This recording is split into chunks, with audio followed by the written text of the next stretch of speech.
우리 예배를 위해서 함께 기도하시길 바랍니다.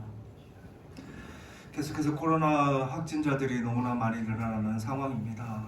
이 어렵고 힘든 시간 속에서도 하나님의 은혜와 사랑 가운데 예배를 드릴 수 있게 하심에 감사하면서 온전한 예배가 끊이지 않도록 기도해 주시고, 또 우리 환우들이 이 모든 예배를 함께 드리며 각자의 모든 자리에서 마음과 정성과 뜻을 다하여 온전한 예배를 드리고 다시 말씀으로 돌아가 말씀 중심으로 하나님만 의지하며 살아가는 우리 교회 모든 성도님 되게 해달라고 이 시간 주님 부르시고 함께 기도하겠습니다. 주여!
하나님 맡기신 모든 사명을 온전히 감당할 수 있는 주님의 일꾼들 될 수 있도록 주여 역사하여 주시옵소서. 하나님이 기뻐하시는, 하나님이 원하시는 뜻을 함께 이루어가는 아름다운 교회를 만들어가는 이 모든 성도들 될 수 있도록 주여 인도하여 주시옵소서.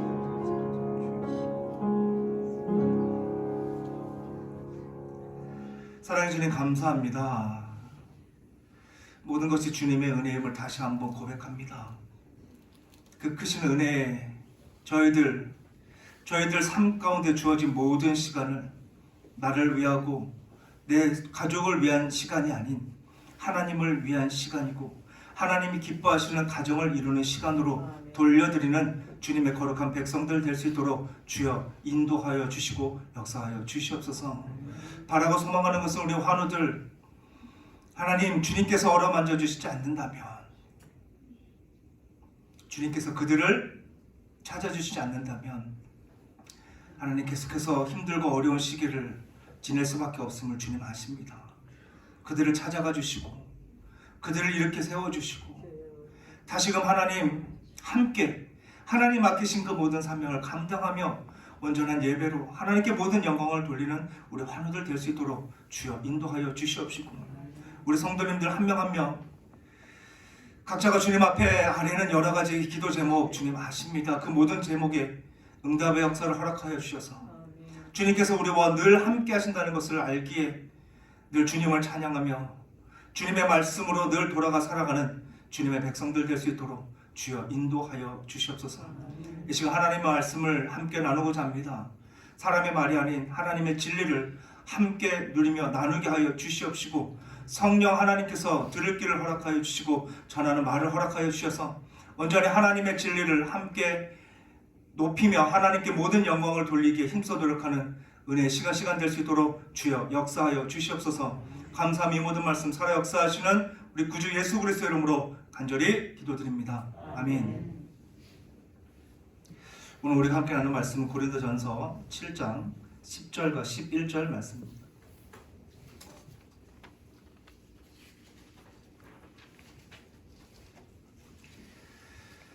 고린도전서 7장 10절과 11절, 제 성경으로는 신약성경 270면에 있습니다.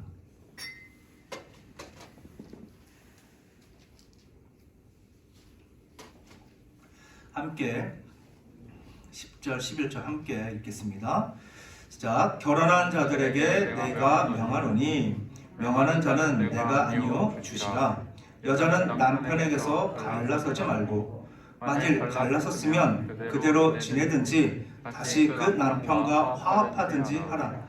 남편도 아내를 버리지 말라. 아멘. 본문은 앞서 전하고 있는 사람들의 관계 속에서 일어나는 문제 중에 음행에서 파생되는 여러 가지 문제 중에 하나인 이혼에 관한 문제에 대하여 바울 사도는 지금 고린도 교인들에게 그리고 우리에게 전하고 있음을 보게 됩니다.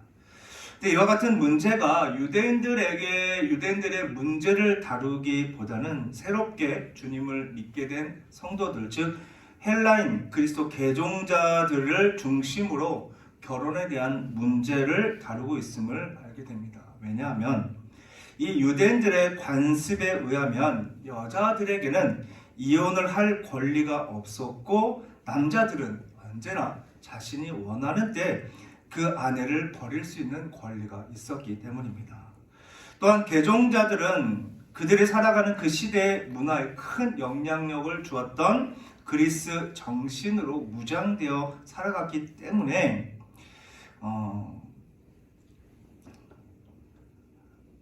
이런 그 유대인들과는 다른 사고방식 속에서 일어난 문제로 지금 바울 사도는 고린도 교회 안의 문제를 해결하고 있음을 보게 됩니다. 근데 이와 같은 문화를 통해 알게 되는 것은 바로 남자든 여자든 상대를 버릴 수 있는 권리가 주어졌다는 것이죠. 즉 누구에게든지 동일하게 이혼할 수 있는 권리가 적용되었다는 것입니다. 거기다 그들의 이혼 방식은 너무나 간단한 것으로 싫은 쪽이 언제든지 떠나면 그것이 바로 이혼으로 성립이 되었던 시기였습니다. 그래서 그 시대의 결혼과는 매우 무질서한 혼돈의 삶을 연출했기 때문에 하나님이 원하시는 가정이 성립되어지지 않았음을 확인하게 되죠. 이와 같은 이유로 10절을 보면 남자가 중심이 아닌 여자가 중심이 되어서 그들의 요구를 들어주는 바울의 모습을 보게 됩니다. 그러나 우리가 여기서 생각해야 되는 것이 있다면 지금 고린도 교회 안에서 가장 큰 문제가 무엇이냐라는 것이죠. 지금 이 이혼에 관해서만 우리가 바라보는 것이 아니라 이 문제가 왜 나왔는지를 우리는 알아야만 합니다. 제가 앞서 우리가 계속해서 함께 나누었던 고린도교의 문제는 신령하다라는 것이 무엇인지, 신령한 삶이 무엇인지에 모든 사람들이 초점을 맞추고 살아갔다는 것입니다. 그래서 이미 함께 나눴던 어떤 사람들은 자신들이 더 고급한 신앙을 가졌기 때문에 육체를 무시하는 단계에 이르러 문제가 발생되었죠. 그 결과 금욕주의자들이 나왔는데 이 금욕주의자들은 신령한 삶을 살아가고자 혼자 이혼을 결심하는 삶을 살아가게 되었던 것입니다. 또한 방탕한 자들은 육체로 저지르는 모든 것이 신앙과는 아무 상관이 없다라고 그들은 생각했기 때문에 그들이 원하는 삶대로 늘 방탕한 삶을 살아갔죠. 그러게 바울은 그와 같은 생각을 하는 이들에게 하나님의 말씀으로 권면을 하고 있음을 보게 됩니다. 근데 이와 같은 권면을 통해 우리는 이혼은 무조건적으로 허락되지 않는 것인가? 라는 의문을 제기할 수 있는데, 그럼 성경에서 이혼 문제에 대해서 어떻게 전하는지 우리가 먼저 알아야 할 것입니다. 예수님께서 마태복음 19장 3절에서 9절 말씀을 통하여 이혼에 관하여 말씀하여 주십니다. 함께 제가 읽어드리겠습니다. 바리새인들이 예수께 나와 그와 시험하여 이르되 사람이 어떤 이유가 있으면 그 아내를 버리는 것이 옳으니까? 예수께서 대답하여 이르시되 사람을 지으신 이가 본래 그들을 남자와 여자로 지으시고 말씀하시기를 그러므로 사람이 그 부모를 떠나서 아내와 합하여 그 둘이 한 몸이 될지니라 하신 것을 읽지 못하였느냐? 그런즉 이제 둘이 아니여 한 몸이니 그러므로 하나님이 짝지어 주신 것을 사람이 나누지 못할지니라 하시니, 여짜오되 그러면 어찌하여 모세는 이혼 증서를 주어서 버리라 명하였나이까? 8절부터 우리 함께 읽겠습니다. 시작. 예수께서 이르시되 모세가 너희 마음의 완악함 때문에 아내 버림을 허락하였거니와 본래는 그렇지 아니하니라. 내가 너에게 말하노니 누구든지 음행한 이유 외에 아내를 버리고 다른 데 장가드는 자는 간음함이니라 라고 예수님께서 말씀하십니다. 지금 예수님께서 말씀하시는 그 말씀의 초점이 무엇입니까? 이혼이라는 것이 원래부터 하나님께서 의도하신 것이 아니라는 것을 분명하게 전하고 있는 것이죠. 즉 바리새인들이 주장하는 모세의 법인 이혼 증서에 대해서 말할 때 예수님께서 8절 말씀에 분명하게 얘기해요. 너희 마음의 완악함 때문이라고 분명히 얘기하죠. 다시 말해서 하나님께서 둘이 한 몸이 되어 아름다운 가정을 이루어 하나님의 나라의 본보기로 함께 살아갈 것을 원하셨다는 것입니다. 그런데 이기적인 사람들, 그 중에서도 중심이 되는 남자들이 자신의 뜻대로 아내를 버린 이 악습관을 인해 이를 대비하기 위하여 만들어진 대책이 이혼 증서였다라는 것을 전하고 있습니다.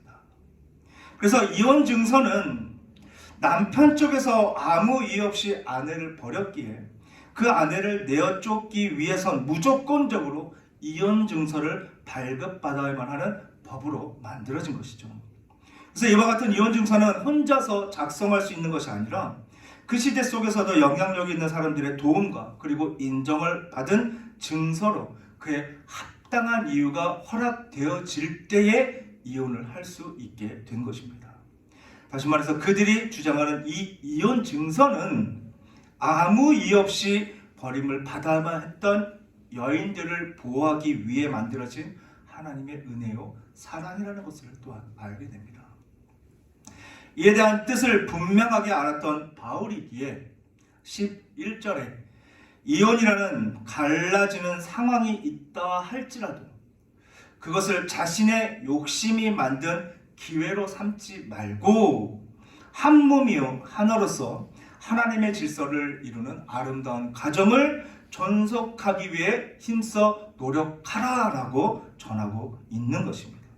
다시 말해서 남편이든지 아내이든지 확실한 이혼 사유가 있다 할지라도 하나님께서 우리를 얼마나 사랑하셨는지 그 사랑을 되새기면서 남남으로 갈라서는 것이 아니라 머리 대신 예수 그리스도 안에서 한 몸이요 한 교회로 하나님의 나라를 이루어가는 하나의 공동 책임을 지키며 살아가야만 한다라는 것을 전하고 있는 것입니다.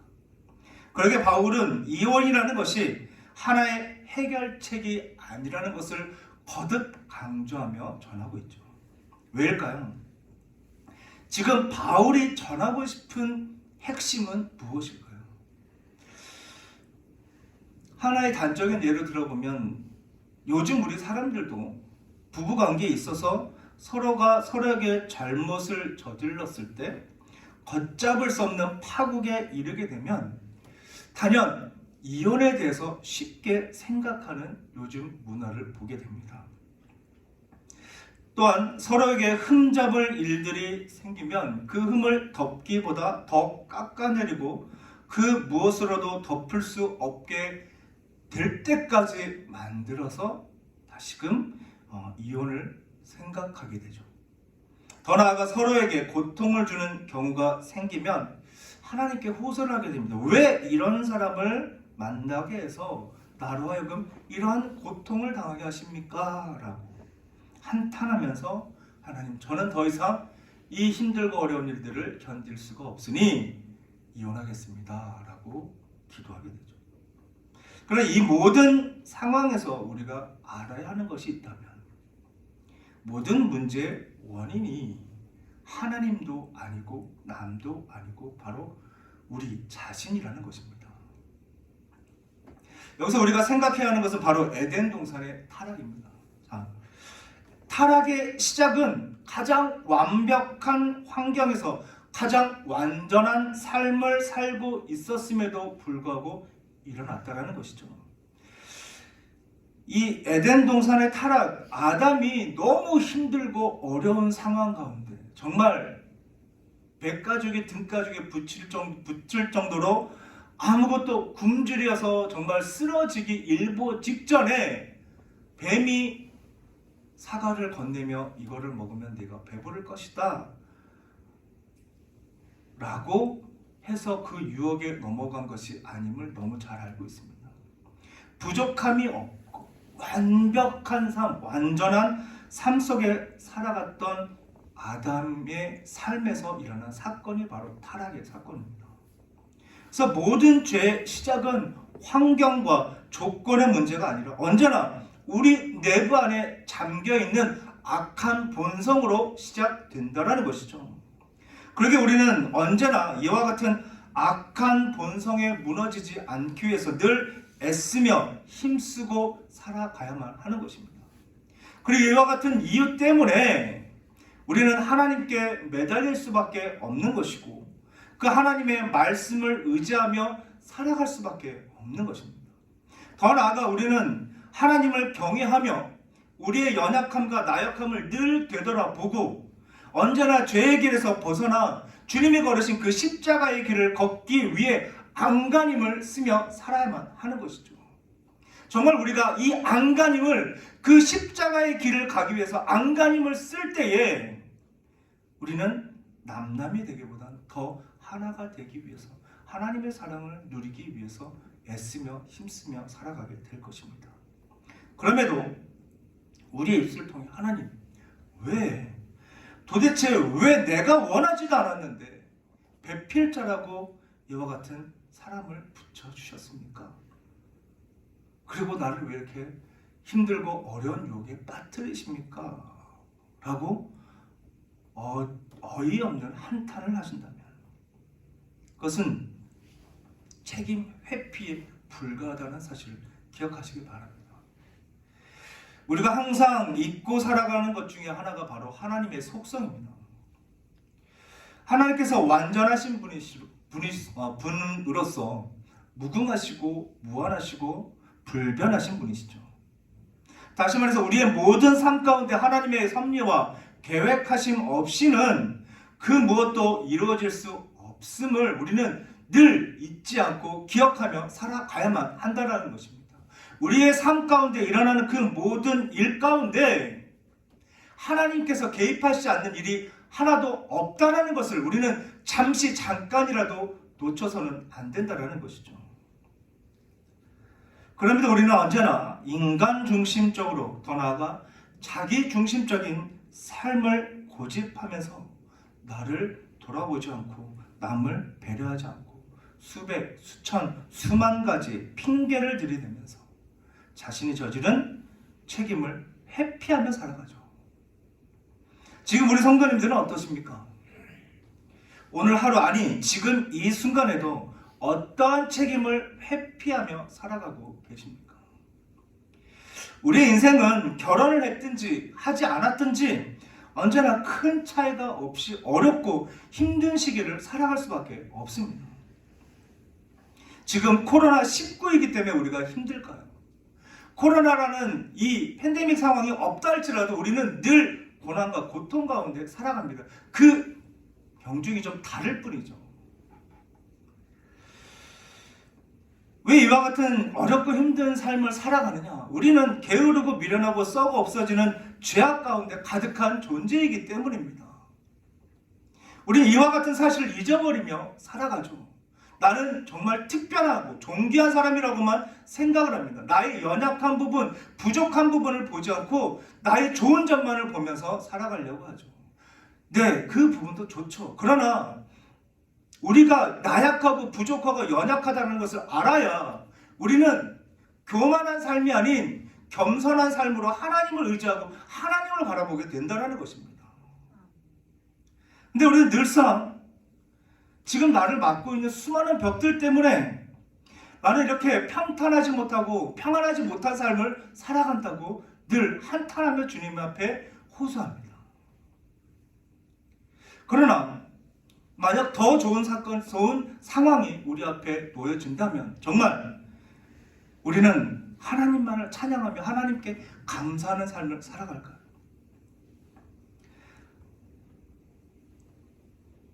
분명하게 스스로 더 높은 벽을 만들 뿐만 아니라 그 높은 벽 앞에서 앵무새처럼 똑같이 하나님 왜 나에게 이런 시련을 주십니까? 라고 호소하며 울부짖는 삶을 살아가게 될 것입니다.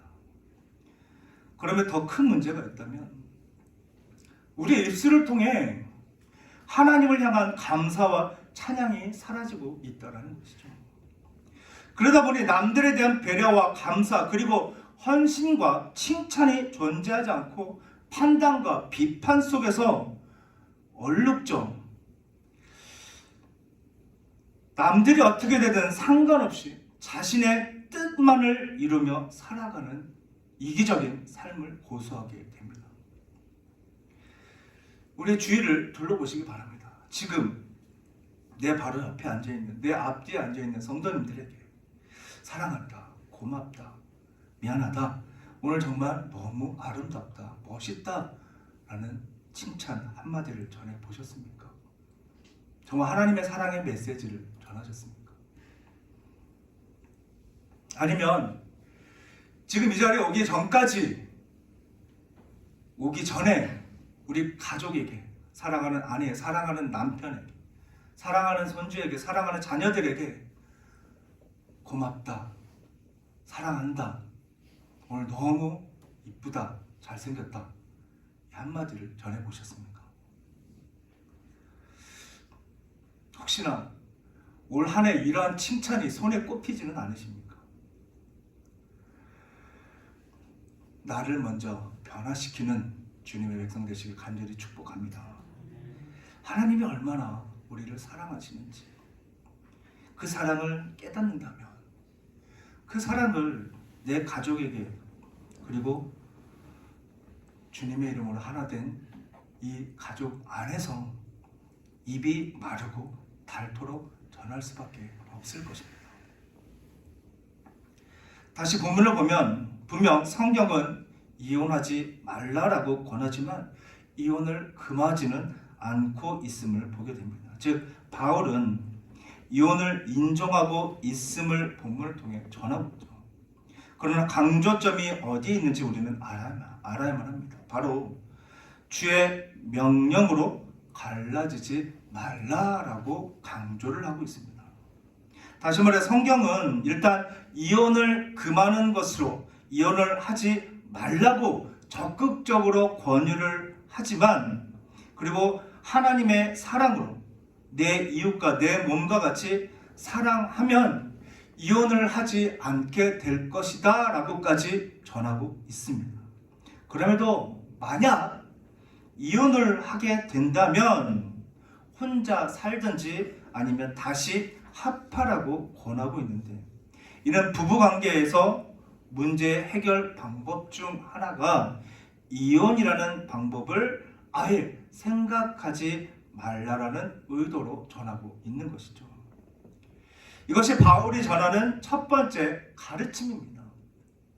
성도인 우리에게 이혼이라는 단어를 티끌만큼도 생각하지 말고 서로가 지지고 볶든 어떤 상황 속에서도 그 문제를 함께 찾아가면서 그 문제를 통해서 하나님께서 우리에게 주신 하나님의 계획과 뜻이 무엇인지를 발견하라는 것이죠. 그래서 바울이 말하는 초점은 하나 되기 위해서 더욱 노력하라는 것입니다. 다시 말해 신령해진다라는 것, 사람들이 생각하는 신령해진다라는 것, 자신이 원하는 것을 이루기 위한 방법을 찾는 것이 아니라 하나님을 사랑하는 마음으로 섬김과 배려와 용서로 하나님의 아름다운 열매를 맺으며 살아가야만 한다는 것입니다.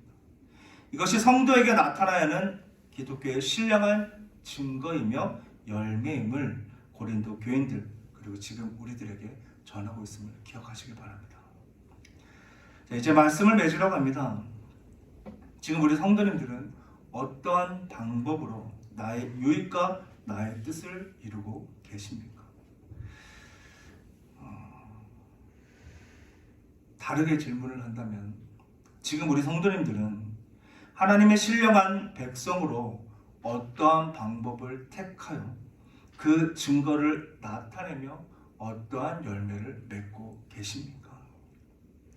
바라고 소망하는 것은 결코 내 생각이 주가 되지 않고 말씀 중심으로 하나님 중심이 되어서 작은 일에도 준행하는 주님의 거룩한 백성들이 되시길 간절히 축복합니다.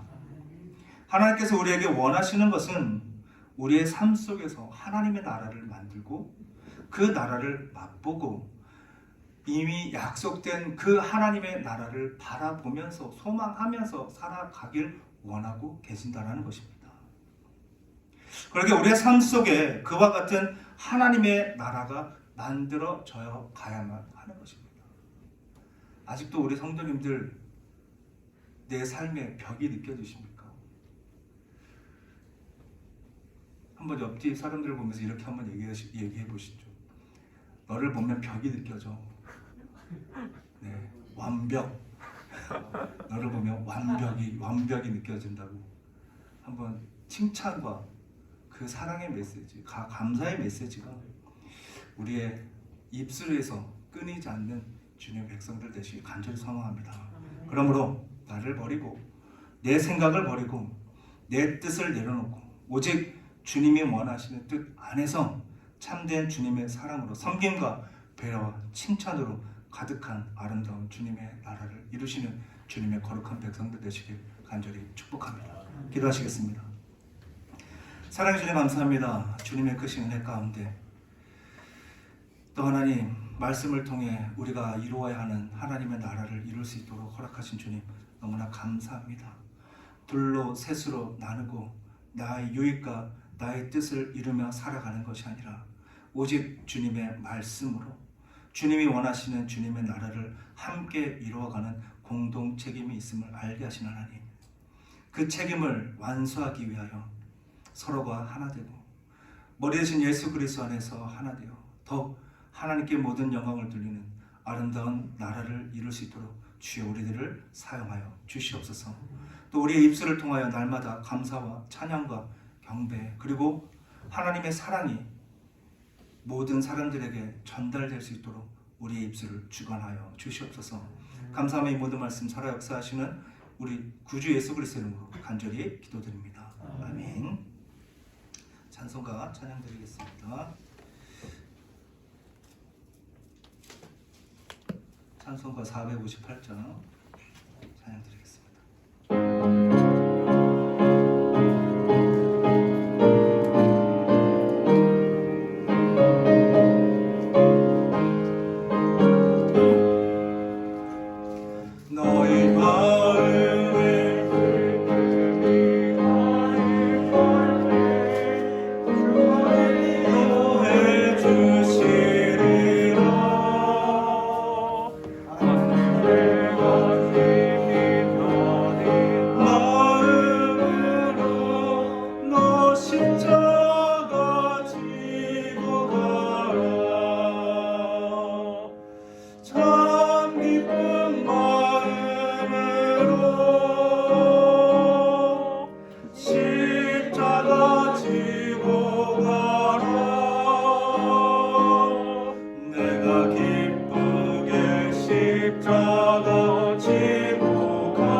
주가 베푸시는 은혜를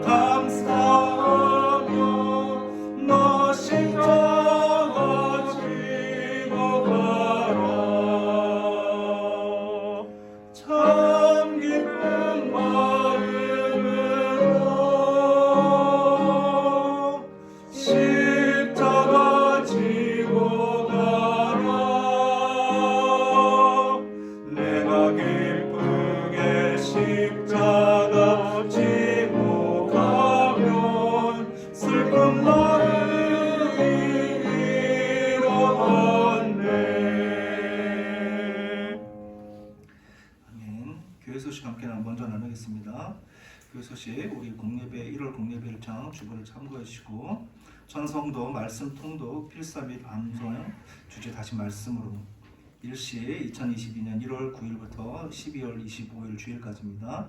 대상은 예일교회 전성도 성경 완독자는 사무실에 꼭 제출해 주시기 바랍니다. 교회 요람 제자 23일까지 사진 및 전화번호 등 변경사항을 교육자실로 알려주시기 바랍니다. 용도는 2022년 교회 요람 영어 대상은 교육자, 사무, 장로, 권사, 집사, 명예, 은퇴 포함입니다. 사진은 반명함 반 여권 크기의 사진 또는 파일 최근 1년 이내 촬영본으로 제출해 주시기 바랍니다. 이 시간 나머지는 주보를 참고해 주시고 헌금을 해서 기도하고 축도하며 마치겠습니다. 사랑의 주님 감사합니다.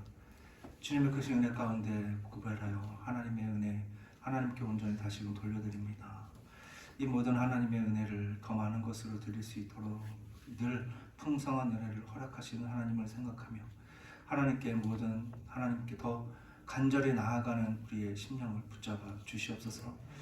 또 여러 가지 제목으로 주님 앞에 드려지는 예물 또한 기뻐 받아 주시옵시고 그 예물이 온전히 주님이 계획하신 뜻에 사용됨을 알기에 더 많은 것으로 드리는 마음을 허락하시며 또 예물과 함께 저희들 작은 소원 주님 앞에 드릴 때마다 그 모든 소원이 날마다 응답받는 주님의 크신 은혜를 경험할 수 있도록 주여 인도하여 주시옵소서. 지금은 교회 머리 되신 우리 주 예수 그리스도의 은혜와 하나님의 극진하신 사랑과 이 모든 진리를 깨달아 믿고 순종하며 충성을 다하도록 인도 보호하시는 성령 하나님의 교통 충만하신 역사가 이기적이고 어리석은 내 주장과 내 뜻을 모두 내려놓고 주 안에서 말씀으로 하나 되어 하나님이 기뻐하시는 아름다운 하나님의 나라를 함께 이루어갈 것을 다짐하고 각자의 삶 속에 나아가는 성도들과 그의 가정과 사업 위에 그리고 온전한 교회와 교제를 소망하는 교회 위에 하나님의 도우심을 소망하는 세계 열방 위에 지금으로부터 영원토록 함께 있을지어다. 아멘.